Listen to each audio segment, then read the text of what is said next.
This happened last month. I'm Alex, a 32-year-old psychology instructor at the community college here. I joined a paranormal support group at the local community center. I thought it would help me make sense of the strange happenings in my new apartment. I never stopped thinking about those unsettling experiences I had. The community center is old and creaky. The floors groan beneath me as I walk in, like they've seen too much. The dim lights cast shadows on the faded posters from events long gone. I remember feeling both curious and uneasy the first time I stepped inside. During one of our meetings, a guy named Mark joined us. He seemed normal enough at first, just another person looking for answers. But then he started sharing his stories. Shadows moving in his house, noises in the middle of the night. I listened, feeling skeptical. I had always considered myself a rational person. But after Mark's arrival, things began to shift in my own life. That night, I was restless when I got home. I thought about Mark's words. I told myself it was just stories. But then I heard something. Footsteps echoed in my apartment. I sat up in bed, my heart pounding. Was it just the old building settling? I wasn't sure. As days went by, things got weirder. I noticed objects slightly out of place. I thought I was just forgetful, but something didn't feel right. The more I thought about Mark, the more uneasy I became. I even found out from another group member that Mark had lived in my apartment before I moved in. That shook me. What did that mean? One night I was lying in bed again. I heard a soft whisper, like someone was right outside my door. My breath caught in my throat. I wasn't ready to check. Was my mind playing tricks on me? Or was I becoming one of those who see things that aren't there? The group continued meeting. Other members also began sharing experiences linked to Mark. It felt like a web tightening around me. I didn't know if he was a catalyst for the disturbances or if there was something deeper connected to my apartment. Could Mark somehow be using the group's energy to fuel whatever was happening? There I was, sitting in the group, looking around nervously. Everyone seemed so convinced. My heart raced as I heard a creak. It came from behind me. I turned slightly. Nobody was there, but the feeling was heavy. Mark caught my eye, and for a moment I felt like he knew something I didn't. "Do you ever feel like someone is watching you?" he asked slowly, a strange smile on his face. I felt cold, as if all the warmth had been sucked from the room. Then the door swung open unexpectedly, and my hand trembled against my leg. The shadows seemed to move closer, and I thought, what if there's more to this? I didn't want to believe, but now I had to wonder, who or what was Mark really connected to? The following week, I felt a growing urgency to confront my fears. I needed answers, and the only person I could think of was Mark. So I decided to talk to him after our next meeting. My stomach churned at the thought. What if he was the one behind all the disturbances? That night, the group gathered in a familiar room, the air thick with stories. I noticed Mark sitting quietly in the corner. His eyes glimmered, almost predatory, as if he was watching everyone, waiting for the moment to strike. I swallowed hard. The tension was suffocating.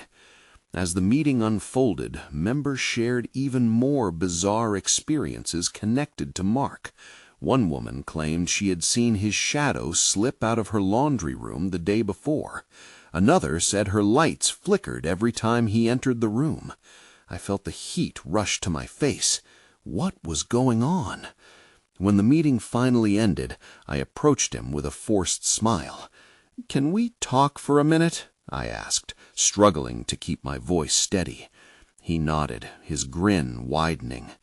We stepped out into the dim hall, and I hesitated. "I've been experiencing some strange things in my apartment, Mark. I heard you used to live there." A flicker of darkness flashed across his expression. "Oh, you're just scratching the surface, Alex. Some places are more alive than others." His words sent shivers down my spine. I pressed on. "Do you think it's connected to you?" "Connected? Maybe. But what you should really worry about is the energy we create. Spirits aren't just passing through, they're drawn to us." My heart raced. I felt trapped. I wanted to look away, but I was stuck. "What do you mean?" He leaned closer, his breath cold against my ear. "You're tapping into something powerful. Don't you feel it?" With those words, he stepped back, leaving me feeling exposed. A bell chimed, breaking the moment. Mark glanced toward the door and smiled again. "Just be careful, Alex. Not everyone will be friendly." I turned to leave, feeling the weight of his gaze on my back. As I stepped outside, I noticed something strange on the pavement, a faded boot print. I bent down to examine it, and my breath quickened. It looked like someone had been standing there, watching the entrance. The ground felt unstable beneath me. Mark's words echoed in my mind. Was I truly attracted to whatever was haunting my apartment? I hurried back home, the unease gnawing at me. The moment I closed the door behind me, I could have sworn I heard a whisper in the darkness. It called my name, gentle but insistent. I froze, unsure if I should respond. That's when I saw it, a flicker of movement in the corner of my eye. A shadow darted past, just out of view. I felt my heart drop. Fear surged through me. Was this real, or was I losing my mind? I backed away, my instincts screaming that I was not alone. Whatever was happening in my life started to feel dangerously real. I stumbled back, bumping into my small table. My mind raced. Was I really about to confront whatever was haunting me? I blinked, willing the shadow to reveal itself. But the darkness remained unyielding. The whisper wrapped around me again, calling my name. It felt so familiar, like an old friend I'd never met. I took a shaky breath and moved towards the living room light. Flicking the switch, the bulb buzzed, flickering before illuminating the space. The warmth of the light calmed me ever so slightly. Still, my instincts screamed that something was off. I needed answers. Before I could second-guess myself, I rummaged through my drawer for the notebook I had started to keep notes about everything strange happening. As I flipped through pages, I realized how intertwined all my experiences were. Each night had a different tale, but they led to the same conclusion. Something dark lingered in my apartment, perhaps even something connected to Mark. Just as I jotted down another note, my phone buzzed. The screen lit up with a message from Sarah, one of the group members. "Can we talk? I have something to share." Curiosity overrode my hesitation. I texted her back, agreeing to meet at a nearby cafe.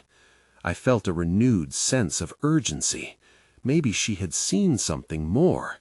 Perhaps she sensed the same worry I had for Mark's influence.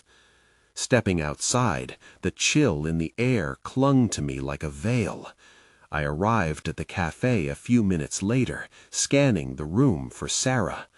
I noticed her sitting in the corner, looking anxious, as if she had seen a ghost. I approached, trying to project calm, though inside I felt a whirlwind of fear. "Hey, what's going on?" I asked as I sat down. Her eyes darted around the room, and she leaned in closer. "I've been meaning to talk to you about Mark. I'm worried about him, and now I'm worried about you." "About me?" I asked, feeling a rush of confusion. Last week, after the meeting, he cornered me too. He was different, like he knew things. Things about my past, things only I should know. Her voice trembled slightly. My stomach dropped. What did he say? He talked about energy, like you said. He told me I had a bright aura, that spirits were drawn to me. And then, she hesitated, I felt a presence in my home afterward. It wasn't just a feeling, it felt real. All the pieces started to fit together, and dread washed over me. I reached for my notebook again and flipped to the last few entries. Underlined was the part about how my disturbances peaked after Mark had joined us. What if he's triggering something? I whispered, my heart racing at the thought of facing him again. Sarah looked straight into my eyes. Maybe we need to confront him together. We can't let fear control us. As we planned our approach, I felt a surge of determination mixed with dread. Maybe confronting Mark would answer our questions. It was worth the risk. But as I stood to leave, I felt it again. The whisper, colder this time. He's watching. My blood ran cold as I turned to see a figure standing outside the cafe, cloaked in shadow, an impossibly familiar silhouette under the streetlight. Mark. I froze, barely able to breathe. The night was about to get much darker. The moment my eyes locked onto Mark's shadowy figure, it felt like time stood still. My thoughts raced, and instinct told me to turn and run, but my feet refused to budge. He stood there, the streetlight barely illuminating his face, which wore a knowing smile that sent chills racing down my spine. "Fancy meeting you here," he said, his voice smooth yet eerie. "I've been looking for you." Sarah's hand found mine, squeezing tightly as she shifted in her seat. I could sense her fear radiating as we watched him approach. "What do you want?" I managed to ask, keeping my tone steady despite the terror clawing at my insides. "Can't a friend just check in?" he replied, feigning innocence, but I could hear something darker layered beneath his words. He stepped closer, eyes glimmering under the flickering glow of the streetlight. "I've heard some of you have been feeling unsettled." "How do you know that?" Sarah blurted, her face a mixture of defiance and fright. Mark smiled wider, as if enjoying our discomfort. "Energy has a way of reaching those who tune in. You two, you're connected to something more than you realize." He leaned in, and I could smell an unsettling mix of cologne and something sharp like metal. "What if I told you I could help?" I looked over at Sarah, panic etched on her face. There was a weight behind his words, and I felt an instinctive urge to protect her. "We don't need your help," I said, my voice steadier than I felt. "Do you really believe that?" He straightened up, seeming unfazed. "You think I'm the problem. You've always misunderstood me." And just like that, he turned, looking over his shoulder as if addressing something behind him. "You cannot escape what's coming. The shadows are watching, waiting." With that, he slipped away into the darkness, the chill of his presence lingering in the air. I felt nauseous, almost weak from the encounter. "What just happened?" Sarah whispered, her voice trembling. "I don't know, but we need to leave," I said, glancing around, half expecting him to jump out again. As we hurried down the sidewalk, I caught sight of the cafe window's reflection, and for just a moment I swore I saw multiple dark figures hovering just out of reach. I quickened my pace, a sense of urgency propelling me forward. "Did you see that?" I asked Sarah, my breath coming in quickened bursts. "See what?" I hesitated, unsure if I should even mention it. "The shadows. It looked like there was more than just Mark." She looked at me, fear ignited in her eyes. "What are you saying? That he's not alone?" That question hung heavily between us, heavy as the darkening sky above. As we reached the safety of the streetlights, I felt the weight of our next steps crashing over me. We had meddled into something we didn't understand, and now those shadows were closer than ever. And I couldn't shake the feeling that they were watching. The next day, everything felt heavy. The sun shone bright, but I couldn't shake off the darkness left by Mark's visit. I spent the morning trying to distract myself, diving into a book Sarah had recommended, but the words blurred together, images of Mark's grinning face creeping into my thoughts like an unwelcome guest. I met Sarah at our usual spot, the corner cafe where we usually met for our weekly paranormal support group. I could tell she was still shaken. Her fingers fidgeted with her coffee cup, and her gaze kept darting around the room as if she expected Mark to show up any second. "Do you think he'll come back?" she asked, her voice barely above a whisper. "I don't know, but we need to be ready," I said, trying to sound more confident than I felt. "We have to figure out what he meant about the shadows." Sarah nodded, but I could see the doubt in her eyes. Our group had always been a safe space for discussing odd experiences, but now everything felt different, more urgent, more dangerous. When everyone else arrived, the room filled with the usual chatter. It was comforting, but it didn't ease the tension in my chest. Nate, our group leader, welcomed everyone and started the meeting, but I found it hard to focus. My mind kept racing back to Mark and his unsettling words. After a while, I decided to speak up. "Has anyone felt like something is off lately? Like a presence?" The room fell silent. A few heads turned. "What kind of presence?" Louisa asked, her brow furrowed. "I don't know," I replied, glancing at Sarah. "It's just, ever since we met Mark, I've felt watched, like those shadows he mentioned." Nate leaned forward, concern lining his face. "I've heard from others that shadows can indicate either a spiritual presence or something darker. It's important to differentiate," he said, his voice steady. "We need to understand what we're facing." As Nate spoke, the lights flickered for a moment, and a chill swept through the room. My stomach dropped. Everyone exchanged uneasy glances, and I felt a wave of panic wash over me. "Maybe we should do a protection circle," Louisa suggested, looking nervously at the door. "Yeah, that sounds like a plan," Sarah said, her voice slightly shaking. Everyone nodded, and we arranged ourselves in a circle.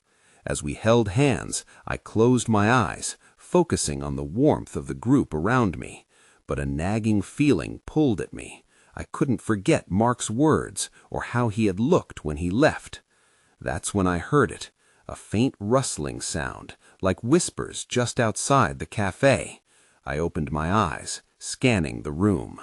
Nobody else seemed to notice, but the air felt charged, heavy with an unshakable tension. "Did anyone else hear that?" I asked, heart racing. "Hear what?" Nate replied, eyebrows raised.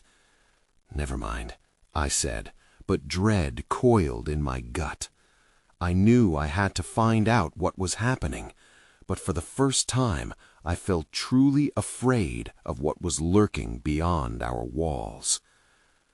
As we finished the circle, I glanced outside, and for a fleeting moment I was certain I saw a figure, tall and dark, standing by a lamppost. My breath caught in my throat. Mark wasn't gone. He was closer than I thought. "Someone's out there," I whispered, my heart pounding as I stood up. A collective silence fell over the group, and I felt the weight of fear settling in. I had to warn them, but it was already too late. With that realization, I knew our little support group had changed forever. I rushed to the window, heart racing. Outside, the figure was gone. I squinted, searching the street in vain. "He's not here," I murmured, more to myself than the group. The fear carved a deep pit in my stomach. "What do you mean, someone's out there?" Nate asked. He looked more than concerned. He looked almost angry. "I thought I saw Mark, or someone that looked like him," I admitted, my voice barely above a whisper. I could see my friends shifting uneasily, their eyes darting around the cafe. "Maybe just a trick of the light?" Louisa suggested, but her shaky tone betrayed her skepticism. "Could be," I said, trying to convince myself. I felt like he was watching us." "Listen, we need to stick together," Nate insisted, his voice firm. "If Mark is involved, we can't underestimate him." The group nodded, tension still hanging in the air. Sarah took my hand. "You're not alone in this. We'll figure it out." She sounded brave, even if I felt anything but. We discussed ways to protect ourselves, but I couldn't shake a feeling of impending dread. The words Mark had said before, about shadows and darkness, echoed in my mind. What if they weren't just words? What if they meant something more? As the meeting drew to a close, we agreed on a weekly check-in. Just knowing I had support helped, but as I left the cafe, dread settled back in. I walked to my car, casting nervous glances over my shoulder. The street felt oddly quiet, each sound amplified against my racing heart. Once I was home, I locked the door and took a deep breath. I felt safe behind those walls, at least. I made myself a cup of tea, hoping it would soothe my nerves. I turned on the TV for some distraction. The white noise helped, but I still couldn't shake that feeling of being watched. It clung to me like a shadow. Then just as I began to relax, my phone buzzed on the kitchen counter. It was a message from Sarah. "Can you talk? I think I found something." My pulse quickened. "What did you find?" I texted back, trying to ignore the growing sense of urgency. A minute passed before her reply came through. "Meet me at the cafe. It's about Mark, what he said. I think it connects to something we discussed in the group." I hesitated. Why now? I had just left the cafe, and the last thing I wanted was to confront whatever darkness was lurking out there. But I couldn't ignore Sarah's urgency. I grabbed my keys and headed out, feeling the chill in the air. As I approached the cafe, shadows danced in the corners of my eyes, reminding me of Mark's ominous words. A cold sweat broke out on my forehead. When I arrived, I found Sarah pacing outside. Her eyes were wide and her face was pale. "What's going on?" I asked, swallowing hard. "I found something at the library," she said, glancing around as if fear existed in the very air. "You have to see this. It's about the shadows and Mark." Before I could ask for details, the lights above us flickered for a moment. The cafe windows trembled with the gusts of wind, and a chill crept down my spine. It felt as though something was ready to leap out from the dark. Then suddenly, the cafe door swung open, and I froze. Someone stepped out into the light. It was Mark. "Fancy seeing you here," he said, that same unsettling grin spreading across his face. My heart sank. I took a step back as Mark stood there, that smile barely masking something sinister. My mind raced. How had he followed us? "Are you here for the meeting?" I asked, trying to sound casual, but my voice came out strained. I could feel Sarah tense beside me, her fingers digging into my arm. Mark tilted his head, his smile widening. "No meeting tonight, just a little chat with you two. I think it's time we talked about shadows." "Shadows?" I echoed, searching for an exit in that moment. But the cafe door behind him closed with a soft thud, sealing our sanctuary from the outside. "Yeah," he continued, his tone dripping with mockery. "You've been both very curious. I've been watching your little group. Did you know you're not the first ones to seek help?" "What do you mean?" Sarah asked, her voice trembling slightly.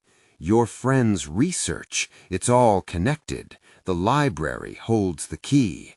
I glanced at Sarah, whose wide eyes flickered with confusion and fear. What are you talking about? I demanded, trying to keep my voice steady. Mark took a step forward, invading our space. There are things in the dark that can't be understood by the living. Some shadows are better left alone, he said, his gaze intense and penetrating. But you've poked the bear now, and I can't promise it will just go back to sleep. Behind Mark, the cafe lights dimmed further, casting an ominous shadow over the pavement. I felt a chill race down my spine. What are you saying? I shook my head, trying to dismiss the dread creeping in. You can't just come here and threaten us. I'm not threatening you. His voice dropped lower. I'm warning you. If you dive deeper, there will be consequences. You don't really know who you're dealing with. From the corner of my eye, I saw a flicker of movement. I turned just in time to see something dart through the alleyway next to the cafe, a flashing shadow that vanished as quickly as it appeared. Did you see that? I blurted out, pulling Sarah closer. The sudden uncertainty of our surroundings felt as if something was closing in. Mark smirked. Oh, you've only just begun to see. Enough games, Sarah shouted, her courage suddenly boiling over. What do we need to do to stop this? Do? He repeated, sounding almost amused. It's too late for that. You've unleashed what was buried, and now it's lurking. All you can do is survive. I felt my heart pound in my chest. The darkness in the air thickened, almost palpable, pressing down like a weight. I looked at Sarah, who searched my face for an answer, but I didn't have one. And then, just like that, Mark took a step back and faded into the shadow. The wind picked up, and the cafe door slammed open again. "Wait!" I shouted, but it was too late. He was gone. Sarah and I were left standing in the sudden silence, the weight of what he had said hanging heavily between us. "I don't think we can ignore this anymore," I said, finally, my voice shaking. "We have to find out what's going on, now." "Yeah," she whispered, still glancing around nervously, "but we're not equipped for whatever this is." That's when a realization struck me. The library. We need to go back. If he's right about it holding the key, we have to figure out what he knows before it's too late. As we took a step towards the cafe, a shadow flickered along the side, and I froze again. "Something's not right," Sarah whispered. And then I heard it, the faint whisper of a voice calling out from the darkness. With my heart racing, I strained to hear the whisper again, but it dissipated into the night air, leaving an unsettling quiet in its wake. I glanced at Sarah, who mirrored my unease, her brow furrowed. "What do you think that was?" she asked quietly. "I don't know, but we need to move." I forced myself to sound calm. The last thing we needed was to linger here, letting whatever darkness had latched onto us grow thicker. As we stepped away from the cafe, I kept scanning our surroundings. The streetlights flickered as if struggling against a force I couldn't see. "Maybe we should call the others," I suggested, but in my gut I felt that everyone else was at risk too. Sarah shook her head. "We don't want to bring anyone else into this just yet, not until we know more." A cold breeze rushed past, sending a shiver down my spine. The direction of the whisper seemed to change, pulling me towards the alley Mark had emerged from. I hesitated, glancing at Sarah, whose eyes darted nervously. "We shouldn't go in there," she warned. "It's where he wanted us to go," I replied, my voice stronger than I felt. "And whatever did that is still out there." We crept closer to the mouth of the alley, the shadows swarming around us. I pulled out my phone, using the dim light to see better. A sudden rustling echoed from deep within the alley, halting my breath. "Did you hear that?" "Yeah," Sarah whispered, taking a half step back. But I couldn't back down now. I pushed forward, aiming the light into the gloom. The beam caught the glint of something on the ground. I knelt and reached for it, revealing a small, worn book, its cover faded and crumbling. "What is it?" Sarah asked, her voice shaking. "I'm not sure." I flipped it open, revealing hastily scrawled notes. The scrawl was frantic, the ink smudged. Phrases jumped out at me. "Shadows don't forget," "The library holds secrets," and "They watch." "What the?" I murmured. Just then, movement caught my eye. I turned quickly, the light sweeping the alley. There, at the far end, something shifted beneath the shadows. I felt a rush of panic. "We need to leave, now!" As we bolted back toward the street, a figure rose from the darkness. It was tall and blurry, as if my mind struggled to interpret its form. "You're meddling where you shouldn't," a deep voice rumbled, echoing off the walls. I grabbed Sarah's hand and sprinted for the street, adrenaline coursing through me. We burst into the open, gasping for breath. I glanced back, the alley swallowed in its own darkness again. "What was that?" she panted. "I don't know," I said, my voice trembling, but we seemed to be in way over our heads. As we turned to make our way toward the library, a cold sensation prickled at the back of my neck. Someone was watching us, but when I looked, there was nothing but the empty street. No one should have been there, and yet— "That book," I said suddenly, thinking back to the words. "We need to figure out who wrote it." And just then, I saw the flicker of movement behind a car parked on the side of the road. My breath caught in my throat. "This isn't over," I muttered, filled with a new sense of urgency. But I knew one thing for sure. Whatever darkness we had unleashed was not going to let us go that easily.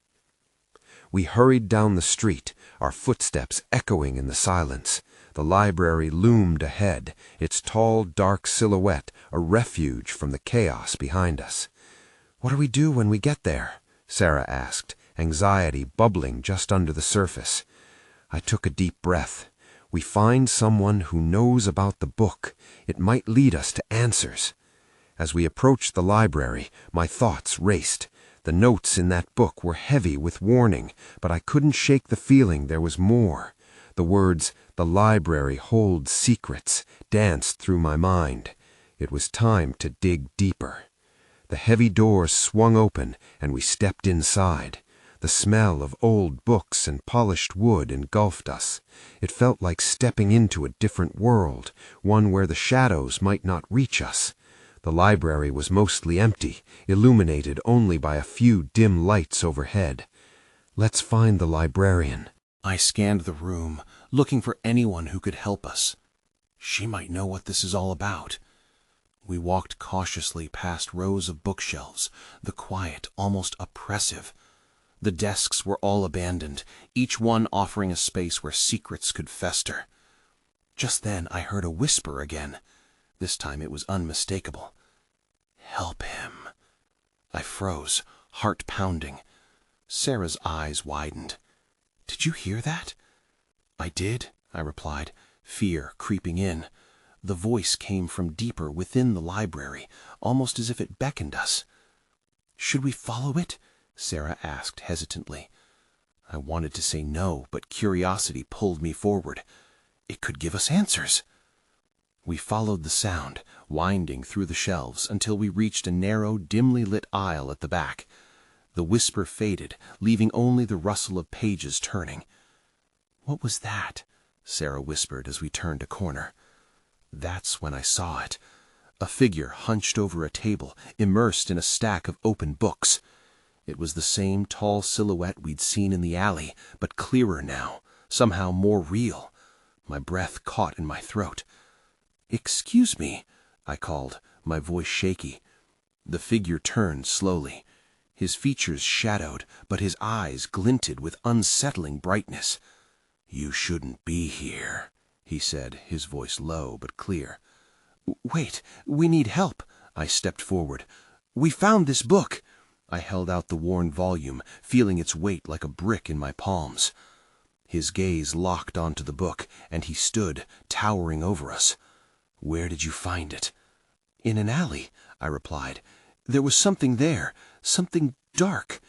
He paused, then reached out to take the book from my hands. As he flipped through the pages, I saw his expression change. It was a mix of recognition and dread. "This shouldn't exist. It's too dangerous." "What do you mean?" Sarah asked, her voice barely above a whisper. "Those words," he pointed to the frantic scrawl. "If they find you, they won't stop until they have what they want." Panic surged through me. "What do they want? Who are they?" He looked between us, weighing his words carefully. "They are the shadows in your past, your fears made flesh, and they will come to collect." Before I could respond, the lights flickered overhead, and the room felt suddenly colder. "The whispers," I realized. "They're coming from—" Suddenly, one of the heavy books fell from the shelf behind us, thudding to the ground with a deafening crash. I turned, heart racing. The oppressive silence was replaced by a hollow sound echoing from the depths of the library, a sound that was part laughter and part threat. "Run!" I shouted, grabbing Sarah's hand. But as we turned to flee, the library doors slammed shut, trapping us inside. Something was coming, and it had found us. The darkness shifted around us, pulsating as if alive. I pressed against the door, yanking the handle, but it wouldn't budge. In the dim light, I could see shelves of books teetering ominously, the air thick with malevolence. The whispering intensified, a chorus of voices merging into an unsettling symphony. "Alex, what do we do?"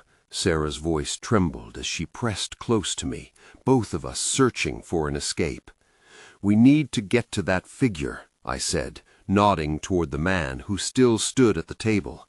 "Maybe he knows a way out, or at least what's coming." Without waiting for a reply, I steered us towards him, dodging shelves that seemed to lean in, threatening to engulf us. The man looked up as we approached, his eyes bright with urgency. "You're drawing them in," he warned, glancing toward the shadows gathering around the edges of the room. "Who are they?" I asked, breath hitching in my throat. He didn't answer my questions directly. Instead, he pointed to the open book still resting on the table. "Those words, they are a beacon. You've awakened something that was meant to stay buried. It's not just Mark, it's the shadows that feed on your fears.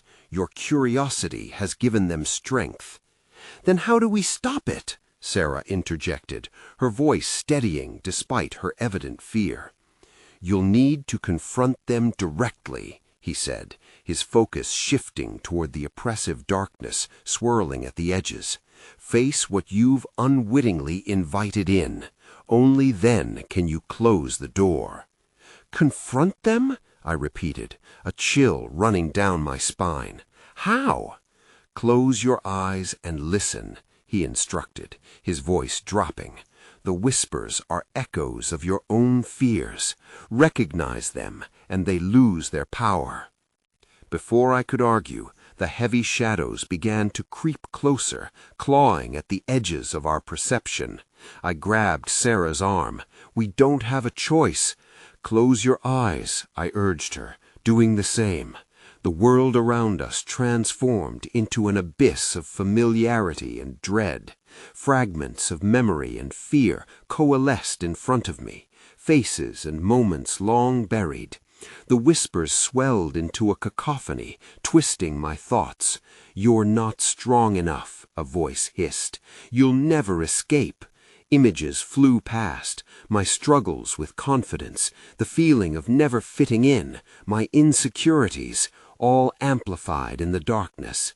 "Recognize them," I murmured, feeling the weight of each fear. "They're just pieces of me." "Face them, Alex," Sarah's voice broke through the noise. I felt her presence beside me, anchoring me in this storm of darkness. With a surge of resolve, I focused on one of the whispers, a voice that echoed my doubts about my worth. "You don't control me," I cried out into the shadows, my heart pounding. As I spoke, the echoes of fear began to dissolve, flickering like shadows at dawn. The whispers hesitated, then surged back, trying to pull me into despair. "You're too weak," another hissed. "You'll never escape." But just as I was ready to crumble, I felt Sarah's hand squeeze mine, grounding me. "We are stronger together," she shouted, and her conviction sparked a fire within me. "Together!" I roared, forcing every ounce of courage into the words. Suddenly, the shadows began to waver, flickering and contorting, their forms losing shape. The oppressive weight lifted slightly, and I felt lighter. The tall figure from the table stepped forward through the shifting shadows, his voice steady and reassuring. "Confront them. You hold the key. Don't let them take it from you." I opened my eyes, the confrontation swirling with renewed clarity. The darkness ebbed slightly, revealing moments of truth beneath. The shadows shrieked, but I pushed onward, facing my fears, going head to head with the very judgments that haunted me. "Enough!" I shouted, projecting the combined strength of resolve and acceptance. "You aren't real. You can't hurt me." In that moment, I felt a shift, a crack forming in the cocoon of shadows. Then, without warning, a fierce light expelled from within me, spiraling outward. The darkness shrieked, unraveling like threads cut from fabric, revealing the true nature of the entities before us, shallow, corrupted echoes of my fears. But just as suddenly, the room grew deafeningly quiet. I blinked, the shadows in retreat, but not gone. "It worked!" Sarah exclaimed, her face bright with triumph. "We did it!" But I hesitated, glancing back to the man who had guided us. He nodded somberly, but a flicker of uncertainty crossed his face. "This isn't the end," he said. "The door has been sealed for now, but it won't hold forever." "What do you mean?" I asked, dread creeping back in. "Shadows are cunning. They'll regroup, and they'll return. You've only seen the surface of what lies beneath. They'll always be watching." The lights flickered again, and suddenly the library doors swung open. "You must prepare," he said urgently. "The darkness will test you again." With that, the shelves shook, and as we turned to run, the whispers began to stir once more, a distant laughter lingering behind us, an echo of what we faced, unresolved, yet haunting. As we stumbled back into the street, the weight of the encounter sunk in. I knew we had escaped for now, but the shadows weren't done with us. Their shapes lingered in my mind, and I couldn't shake the feeling that I would always be one step away from the darkness. I looked at Sarah, who met my gaze with understanding. "Whatever happens next, we face it together," she said firmly. And as we stood in the fading twilight, I couldn't help but wonder just how deep the mysteries ran, and whether the battle against our own shadows would ever truly end.